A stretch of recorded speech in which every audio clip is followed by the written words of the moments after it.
Saat kamu merasa bahwa hatimu adalah musuh terbesarmu. Saat emosi meluap dan kamu kehilangan kendali, seolah ada badai yang menghancurkan segalanya dalam sekejap. Tahukah kamu, titik terlemah manusia sebenarnya ada di dalam diri kita sendiri. Ya, hati dan emosi kita. Saat kita tidak bisa mengendalikannya, kita menjadi begitu rapuh dan rentan. Bayangkan sebuah kapal di tengah lautan. Kapten yang bijak akan tetap tenang saat badai datang, mengarahkan kapal dengan hati-hati. Tapi apa jadinya jika sang kapten panik dan kehilangan kendali?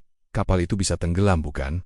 Sama halnya dengan kita. Ketika emosi menguasai, kita bisa kehilangan arah dan membuat keputusan yang kita sesali. Seperti api yang membakar hutan, emosi yang tak terkendali bisa menghanguskan hubungan, karir, bahkan masa depan kita. Tapi jangan khawatir, ada harapan. Seperti matahari yang selalu terbit setelah malam yang gelap, kita pun bisa belajar mengendalikan emosi kita.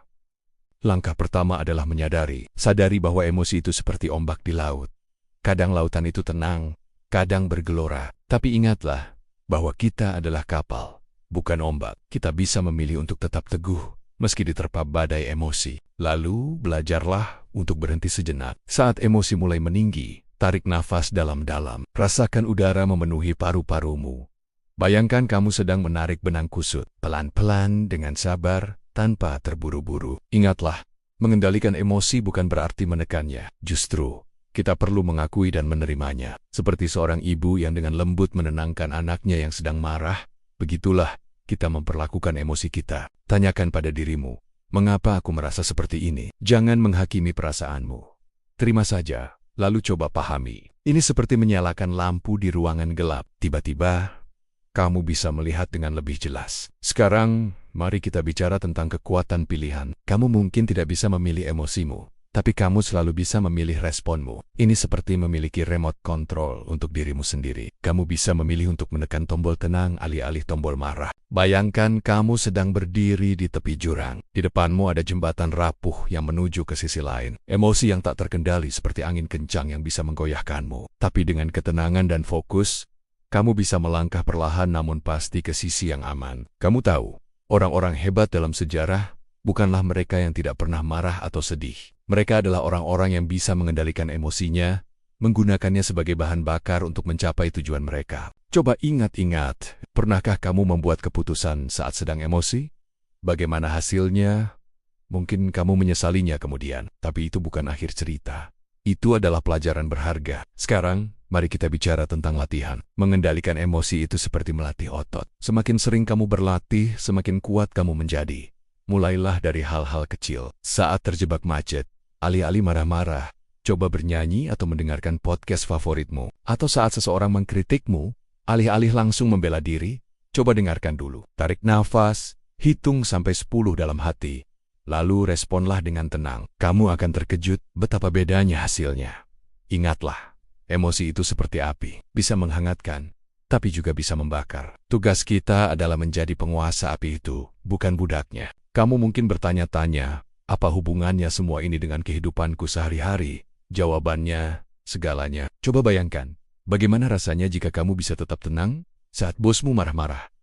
Atau tetap sabar saat anakmu rewel. Bayangkan betapa indahnya jika kamu bisa memilih respon terbaikmu dalam setiap situasi. Tidak lagi terbawa arus emosi, tapi justru mengarahkan arus itu ke arah yang kamu inginkan. Ini bukan tentang menjadi robot tanpa perasaan. Ini tentang menjadi manusia seutuhnya, yang bisa merasakan sekaligus mengendalikan perasaannya. Tapi ingatlah, bahwa perjalanan ini tidak selalu mudah.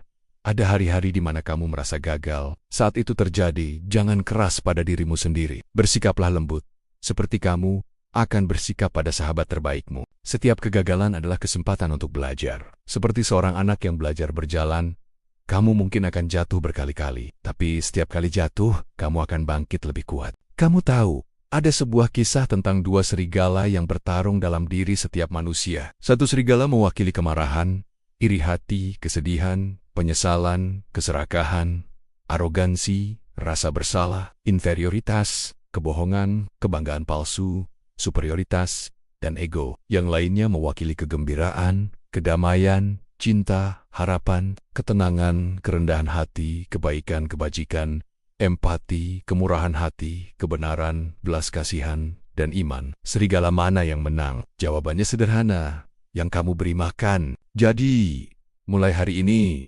putuskan untuk memberi makan serigala yang baik. Setiap kali kamu memilih untuk tenang alih-alih marah, setiap kali kamu memilih untuk memaafkan alih-alih dendam, kamu sedang memberi makan serigala yang baik itu. Ingatlah, kamu lebih kuat dari yang kamu kira. Kamu punya kekuatan untuk mengendalikan emosimu, untuk memilih responmu terhadap situasi apapun. Mulailah dengan langkah kecil. Mungkin hari ini kamu bisa mencoba untuk tidak marah-marah di jalan. Atau mungkin kamu bisa mencoba untuk tidak membalas komentar negatif di media sosial. Setiap kali kamu berhasil, rayakan. Beri tepuk tangan untuk dirimu sendiri, karena setiap kemenangan kecil adalah langkah menuju versi terbaikmu. Dan ketika kamu merasa lelah dalam perjalanan ini, ingatlah mengapa kamu memulainya. Ingatlah betapa indahnya hidup ketika kamu bisa mengendalikan emosimu, bukan dikendalikan olehnya. Bayangkan betapa damainya hatimu, betapa jernihnya pikiranmu, betapa bijaksananya keputusan-keputusanmu. Itu semua bisa menjadi milikmu.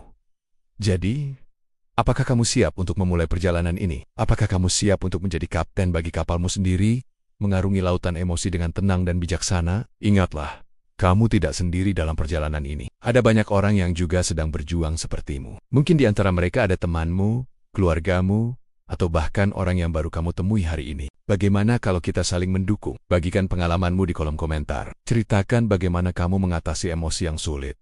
Atau mungkin kamu punya tips yang bisa dibagikan? Dengan berbagi, kita tidak hanya membantu diri sendiri, tapi juga membantu orang lain. Seperti lilin yang menyalakan lilin lain, kita bisa menerangi jalan satu sama lain. Dan sebelum kita mengakhiri, izinkan saya membagikan satu rahasia terakhir. Kekuatan terbesar dalam mengendalikan emosi sebenarnya ada dalam kerendahan hati dan kasih. Rendah hati untuk mengakui bahwa kita tidak sempurna, bahwa kita masih belajar, dan kasih untuk memaafkan diri sendiri dan orang lain ketika kita gagal.